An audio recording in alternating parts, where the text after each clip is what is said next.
इन 10 transactions पर रहती है आयकर विभाग की नजर। सावधान रहिए, बात बात पर कैश देने वाले हो जाएं सावधान। अगर आप भी धड़ाधड़ नोटों की गड्डी खर्च करने के शौकीन हैं तो ये वीडियो जरूर देख लें। खबर नकदी उड़ाने वालों के लिए। डिजिटल पेमेंट के बजाय नकदी उड़ाने पर आपका ध्यान ज्यादा है तो जान लें कि इनकम टैक्स विभाग की निगाह आप पर लगी। कहीं आपकी मेहनत की कमाई इनकम टैक्स की भेंट न चढ़ जाए। अपने पैसों को कैसे सुरक्षित रखें और किस तरह से ट्रांजैक्शन करना सेफ है, जानने के लिए बने रहिए हमारे साथ। Do not skip this video, क्योंकि हम आपको ट्रिक भी बताएंगे कि कैसे आप इनकम टैक्स के सारे रूल फॉलो कर सकते हैं और डिपार्टमेंट की नजरों में आने से बच भी सकते हैं। वीडियो के अंत में हम जिस ट्रांजैक्शन के बारे में बताएंगे उसे सुनकर आपके होश उड़ जाएंगे। 8 नवंबर 2016 की रात पीएम मोदी ने देश में नोटबंदी की घोषणा की। इसका उद्देश्य देश में काले धन को वापस लाना और डिजिटल ट्रांजैक्शन को बढ़ावा देना था। इसके बाद देश की इकोनॉमी में कई चेंजेस आए। लोग डिजिटल ट्रांजैक्शंस को लेकर काफी जागरूक हो गए। आजकल ज्यादातर बड़े ट्रांजैक्शन डिजिटल मीडियम से जैसे नेट बैंकिंग, RTGS, NEFT या फिर चेक से किए जाते हैं। और डिजिटल पेमेंट के लिए आपको अपने आधार कार्ड और पैन कार्ड की डिटेल्स देनी पड़ती है। आपका आधार कार्ड और पैन कार्ड दोनों आपके बैंक अकाउंट से लिंक होते हैं। अब इनकम टैक्स डिपार्टमेंट ऐसे ट्रांजैक्शंस पर पैनी नजर रख रहा है और टैक्स चोरी को पकड़ने के लिए वो बहुत ही अपडेटेड टेक्निक यूज कर रहा है। अब आप अपनी इनकम तो छुपा सकते हैं, पर भाई अपना खर्च कैसे छुपाएंगे? अब इनकम टैक्स डिपार्टमेंट आपके बड़े खर्चों और ट्रांजैक्शंस को ट्रैक करता है। कहीं आप डर तो नहीं गए? डरिए नहीं। आज के वीडियो में हम आपको उन ट्रांजैक्शंस के बारे में बताने जा रहे हैं जिन पर इनकम टैक्स की नजर रहती है। और आखिर ये इन्फॉर्मेशन IT डिपार्टमेंट तक पहुंचती कैसे, जानने के लिए वीडियो पूरा देखिए। तो चलिए शुरू करते हैं। सबसे पहले बात करते हैं सेविंग अकाउंट की। अगर आप एक फाइनेंशियल ईयर में अपने सेविंग अकाउंट में 10 लाख से ज्यादा कैश जमा करते हैं या निकालते हैं, अब चाहे आप एक बार में ये ट्रांजैक्शन करें या फिर थोड़ा थोड़ा करके, लेकिन लिमिट 10 लाख से ज्यादा हुई तो इसकी पूरी की पूरी इन्फॉर्मेशन आपका बैंक इनकम टैक्स डिपार्टमेंट को दे देता है। याद रखिए, यहाँ हम बात कैश ट्रांजैक्शन की कर रहे हैं, यानी अगर आप डिजिटल या नेट बैंकिंग से ट्रांजैक्शन करते हैं तो फिर बैंक इसकी जानकारी शेयर नहीं करेगा। दूसरा ट्रांजैक्शन है आपके करंट अकाउंट का।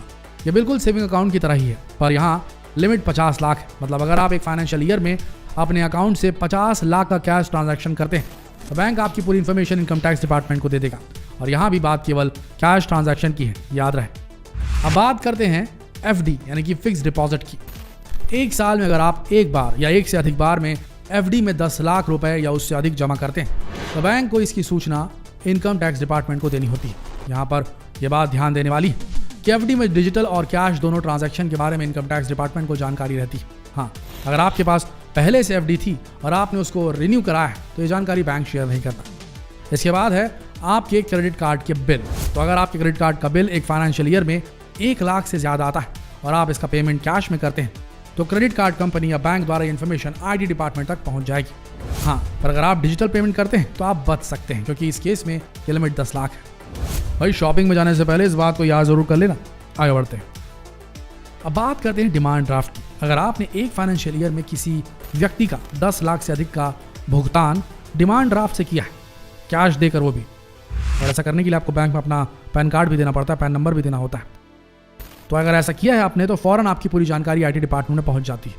अगर आप शेयर मार्केट में इन्वेस्ट करते हैं तो आपको दिक्कत हो सकती है। एक वित्त वर्ष में यहाँ अधिकतम 10 लाख रुपए तक ही कैश ट्रांजैक्शन की जा सकती है। और अगर आप इससे ज़्यादा कैश ट्रांजैक्शन करते हैं तो जिस कंपनी में आपने इन्वेस्ट किया है वही कंपनी आपका डिटेल IT डिपार्टमेंट को दे देती है। ये जो लिमिट है वो कैश की भी है और डिजिटल मीडियम की भी है। इसलिए अगली बार पैसे इन्वेस्ट करने से पहले सोच समझ कर ही निवेश करें। इसकी डिटेल आप इनकम टैक्स रिटर्न में देख सकते हैं। इसके साथ ही म्यूचुअल फंड, बॉन्ड में इन्वेस्टमेंट के लिए भी वही नियम है जो कि शेयर मार्केट में इन्वेस्टमेंट के लिए है, यानी यहाँ भी कैश ट्रांजैक्शन की सीमा 10 लाख रुपए है। अब जो अगला ट्रांजैक्शन है वो है फॉरेन करेंसी।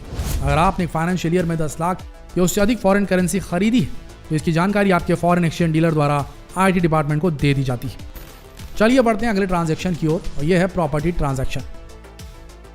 अगर आपने कोई फ्लैट या जमीन खरीदी या फिर बेची तो इसकी रजिस्ट्री के लिए आपको रजिस्ट्रार के पास तो जाना ही पड़ेगा। और अगर आप प्रॉपर्टी रजिस्ट्रार के पास कैश में बड़ी ट्रांजैक्शन करते हैं तो उसकी रिपोर्ट इनकम टैक्स डिपार्टमेंट के पास भेज दी जाती है।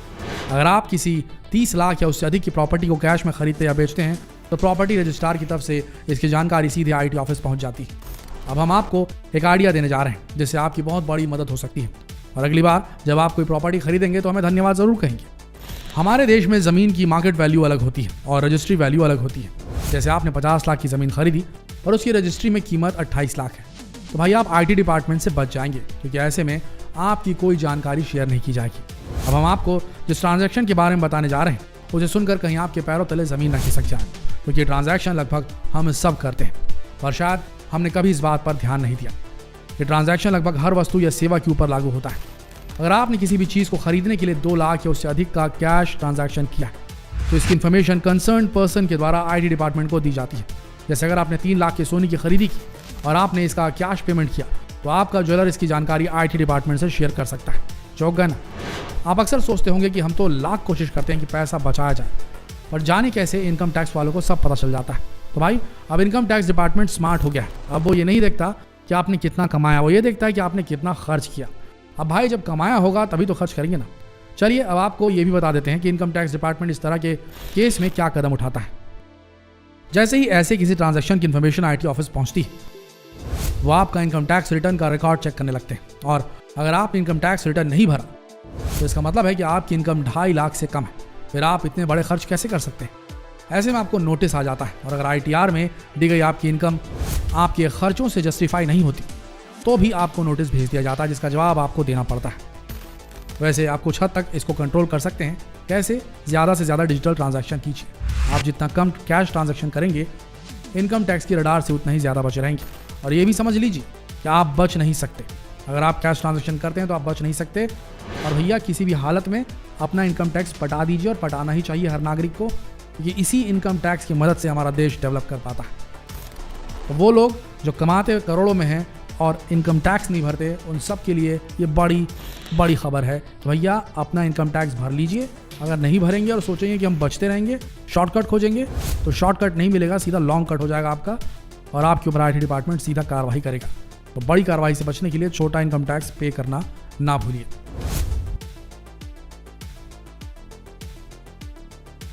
जितना हो सके इस बहुत ही जानकारीप्रद वीडियो को शेयर कीजिए फेसबुक पर, व्हाट्सएप पर, यूट्यूब पर, ताकि लोग जागरूक हो सकें। मिलते हैं अगले दिलचस्प वीडियो में, तब तक के लिए आप सबका इस वीडियो के अंत तक बने रहने के लिए दिल से धन्यवाद।